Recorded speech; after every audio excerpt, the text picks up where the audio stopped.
Hi everybody, Adrian Plass here once again, Yeah, and Bridget once again. and this is number 22 Mm. of Sounding the Shadows. We lived in a house at number 22, didn't we? Do you think that's a sign? Do No. you think we should move? No?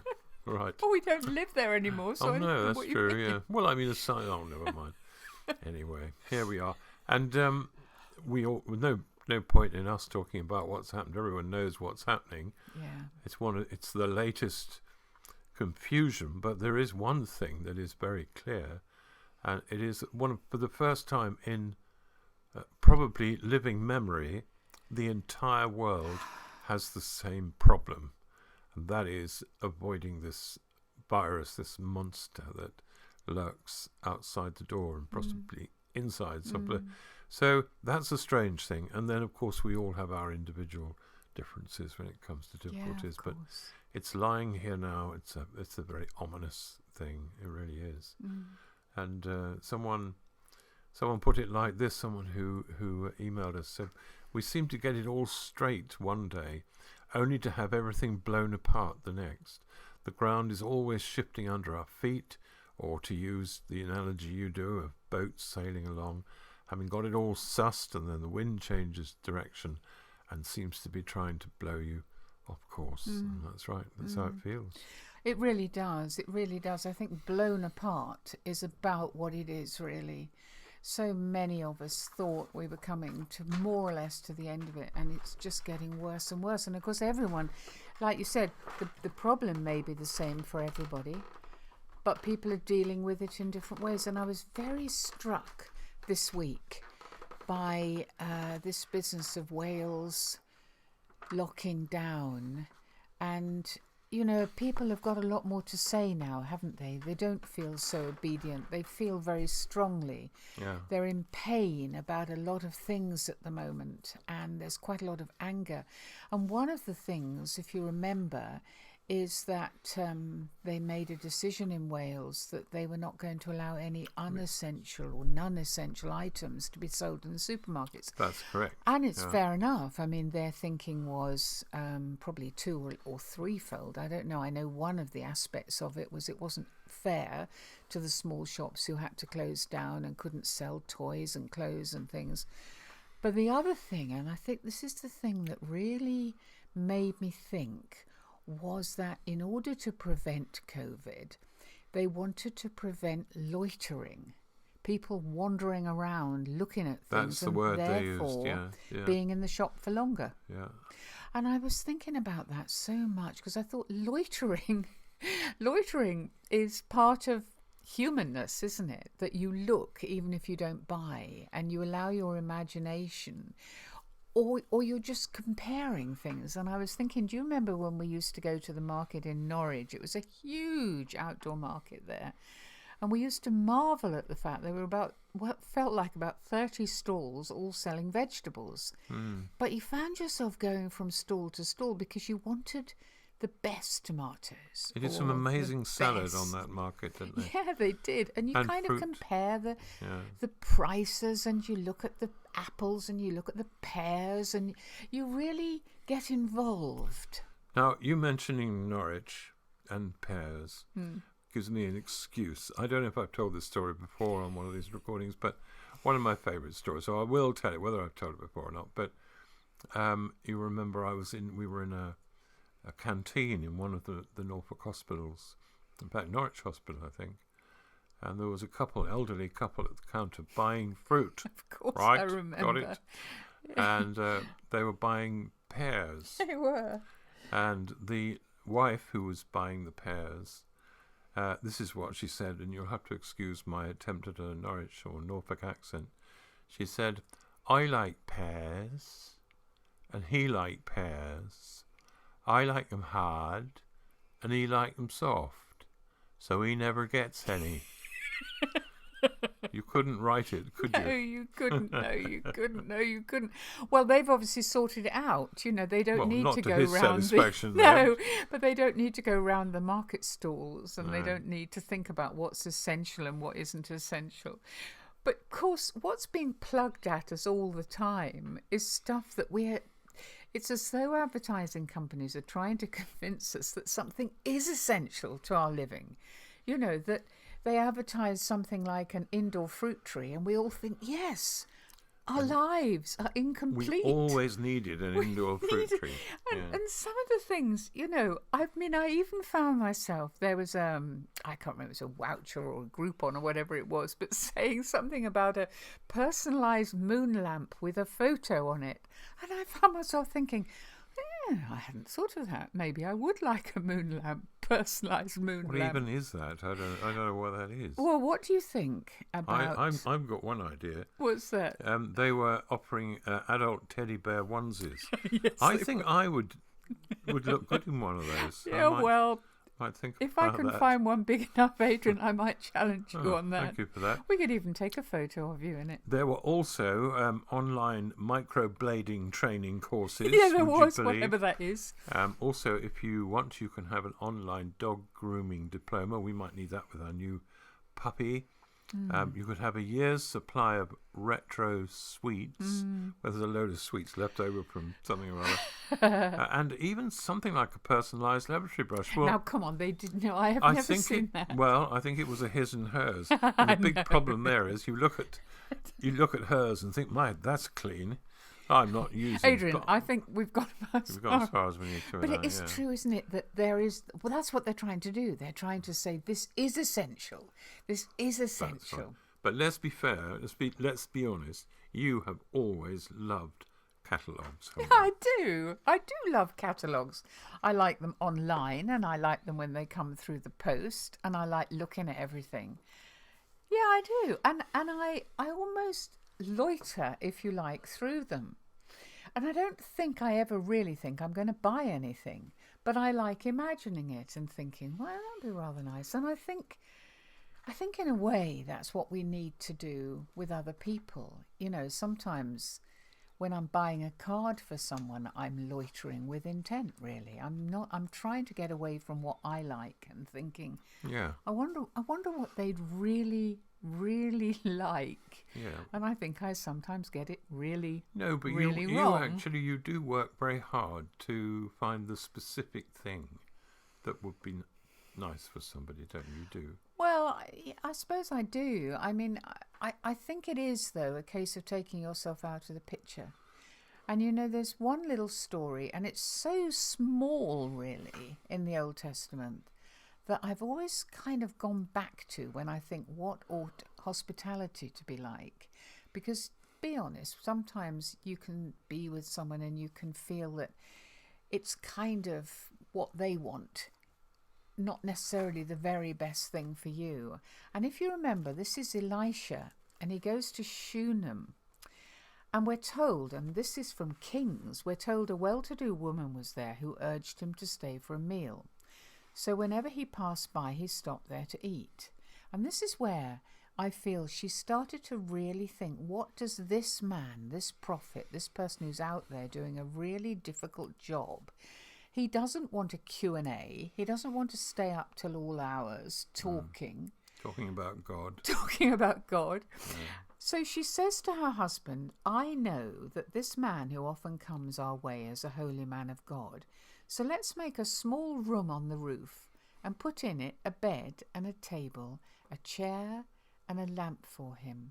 And then he can stay there whenever he comes to us. Yeah, it's great, isn't it? It's lovely, isn't it? I nice mean, the story yeah. goes on that, you know, her son dies and he brings the son back to life. But that isn't how it started. She didn't do it for anything for herself. Mind you, that's not a bad exchange, is it? No, but she didn't know that. I know. She was thinking, what does this man need and want? She gave him precisely what he needed and wanted, and how he must have looked forward to arriving there and thinking, I've got my room already. Oh, yeah. I do know that feeling. I remember touring for years and arriving one day at a house where I sat at a table in the dining room, and the man of the house brought me a beef dinner and a bottle of wine and something, I can't remember what the other thing was, in beautiful stuff, and he left, and I sat on my own in the room. Sometimes people get it absolutely when you get very tired. You're right. It's good to do the bespoke thing, which is what she did, the thing you needed. And we were reminded of something that happened when we worked at Scargo. There was somebody who was had her own little tragedy, which for her was actually a big tragedy, because we didn't have time to talk to her. We knew her, didn't we? I said just before she left, I said, "How are you doing? How's your life going?" And she said, "Oh, not too bad." And I said, "Well, what? You don't sound as though you're very happy." And she said, "Well, there's one thing that's really upset me is my hamster has died." Yeah, and that was huge for her. Oh, it was. So easy to underestimate, isn't it? Unless we've had 4 children and a lot of hamsters. Number of hamsters, and they die, don't they? There's design fault in hamsters, I think. Yeah, I think there is. Anyway, I wanted to do something, but I didn't. Well, you can't throw John 3:16 at a dead hamster, can you? I really hope you doesn't wouldn't make do any that, difference. So I said, without thinking very much, I said, "I'll tell you what. Before you leave, I'll write you a poem about your hamster." And I thought, what are you saying? And I got a piece of paper and I sat down with it and a pen. And first of all, I said to her, "Well, tell me about your hamster." And she said, "Well, his teeth got very bad and long, and he just sat still in this box I put him in. And I took him to the vet, and the vet said, 'I'm sorry, your hamster can't live anymore.' And that was the end of my hamster," she said. But I was very, very upset. And I said, "What was he called?" Hoping it would rhyme easily. She said he was called Fudge, which isn't too bad. But I'd like you all listening to imagine me as I sat there trying to bring all the words rhyming with fudge from the universe of words that rhyme with fudge to write this little thing for this lady. It's called The Death of Fudge, the Hamster. Cleaning you and feeding you, it never was a drudge, dear Fudge. Your teeth got far too long and bad, and God gave us a nudge. Help, Fudge. We put you in a cardboard box. You didn't even budge. Poor Fudge. We gave you to the vet, but you never bore a grudge. Sweet Fudge. We dug a little hole, and we buried you in sludge. Oh, Fudge. We stood beside your grave. It was a little muddy smudge. No Fudge. Leaving you was horrible. A slow, unhappy trudge. Bye, Fudge. Hamster, hell, or heaven? Ah, well, who are we to judge? Our Fudge. And of course, as you said, you only had 10 minutes and you do have the ability to write things. For a lot of us, I think we probably have to allow a bit longer than that to allow the right thing to come into our minds. I think it's into our imaginations. Well, I guess you use what you've got, don't you? You do, but I think often if you really listen to your imagination, your memory, you put it all together, then the Holy Spirit comes into that. I don't think it's that so much that it's sort of something that you haven't ever thought about or you have no idea of, and then the Holy Spirit comes in and whams it into your mind. I think very often it's just relaxing enough, isn't it, to find out what you really know about that person. It is an area without edges, though, isn't it? I mean, in terms of inspiration and what you have to offer anyway, and as you say, what the Holy Spirit might. These things that sometimes are difficult to pull apart. One of the sights we will never forget was as we walked into. I'm going to forget the name of the place where this was in Florence. It was in Florence. Well, I know it was an Academy gallery. The Academy Gallery, I think. Something like that. And the thing we were hunting down was the original statue of David. I think we thought it was going to be moderate in size. Size. Well, as we walked in, there it was at the other end of the gallery, and it was absolutely... I can't think of a word to express what it was. It was a shock. It was so utterly wonderful. Yeah.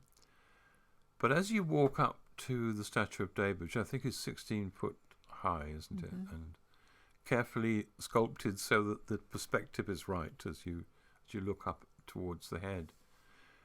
Before you get there, you come to some great big chunks of whatever, marble, I suppose, or whatever the stone was.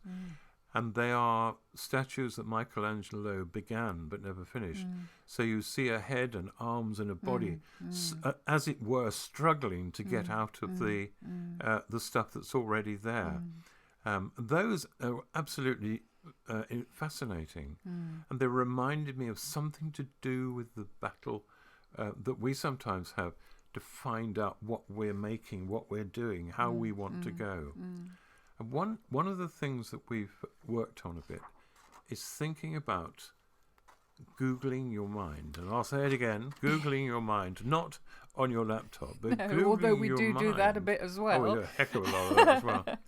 But looking into your mind to discover what is there hidden behind the immediately obvious. Yeah. And the idea is, isn't it, to relax and let the embryonic idea grow that you've come across. I think we're back to this loitering, really. Loiter in your own mind. Just let it evolve. Let something grow. And that takes, maybe not time, but it certainly takes relaxation, doesn't it? It takes just letting it happen without forcing it to happen. Real discipline, because what you're collecting is not what you should know, or what anyone else thinks you ought to know, or what you would like to know. What you're doing is collecting your feelings, memories, vague thoughts, prejudices, loves about that subject. And what you end up with can be absolutely amazing sometimes. And you're not editing the process, are you? No, there's no editing needed because nothing is up. If you get a sheet of paper and just write them everywhere on the sheet of paper and then look at what you've got, you might be amazed. Because the other, and this fits with that really. I mean, the other, and this is very much for the UK really, because you probably haven't heard about this if you live anywhere else, but something very lovely has happened this week, and some people will know what it is when I say that it's called 4 Notes. And it's a man called Paul Harvey, who's 80 and who lives with dementia. He has music in his DNA. He used to be a music teacher. And for a party trick, sometimes at Christmas, people would give him 4 notes, and the idea was that he would create a piece of music. Well, now he has dementia. And out of 4 random notes, he just improvised. So relaxed, it's so beautiful if you're able to see it and you haven't seen it. And this lovely tune emerged. It's because he was not forcing it, he was not trying to make it. It wasn't his bread and butter anymore. He's not a teacher, he's retired. And something so lovely came out of it. Yeah. Something complete, actually. What's his name? Paul Harvey. Paul Harvey. So people could look that up probably it's and so lovely. Hear the music. But the point I'm making is that, again, it emerged from improvisation. Yeah. He didn't say, right now, this tune needs to be about this. It just was. He took a very small thing, didn't he? He took a very small something thing. Wonderful 4 notes, Well, it's a little bit like that with writing. I don't think I've produced anything very wonderful, but in writing, it's an odd process at times. I mean, for instance, my last 2 books, the 2 books called Shadow Doctor and Shadow Doctor: The Past Waits, grew out of really only me thinking, what would it be like if there was a man who helped people with their shadows, and was called the Shadow Doctor. And out of that, your brain, or my brain, starts ticking over at quite a rate at the back of my mind, I think, and things occur to you and you suddenly have to make notes, and it grows and you get quite excited, and then you think, oh no, it's not going to work, and then you think, yes, it is going to work. And it's been a very exciting process writing those 2 books. It really has. I remember you wrote one book just walking the dog. I mean, that's right. that you have the freedom in your mind. A lot is being taken away from us at the moment, isn't it? A lot of freedoms. Yeah. But we do have our minds and we do have our imaginations. And if we have a talent like you have for writing, like Paul Harvey has for creating music, like artists have, like people who do all sorts of different things, then it's there that you can let, like this Googling your mind, you can let something emerge naturally. We mustn't feel, it's too frightening to feel that any form of lockdown means that our brains and our imaginations I think we've got more in are store locked than down. we know. And it's worth just mentioning that we've often mentioned a sermon we heard about Jesus wasting time, haven't we? And there's it's absolutely true for me that thinking about things is work. Letting my mind travel, letting it go around things and over things and under things, and really thinking about what is true for me and what isn't. And that's what I mean by the Googling thing. I think is never really wasted. So I mean, it's no good saying don't give up. It's a tough time. It's really, really hard. But we probably have a greater store of stuff in our minds than we have even imagined. Yeah. So have a go at the Googling and let us know how you get on. Absolutely. We'd love to hear. Absolutely. So see you next time. Bye-bye.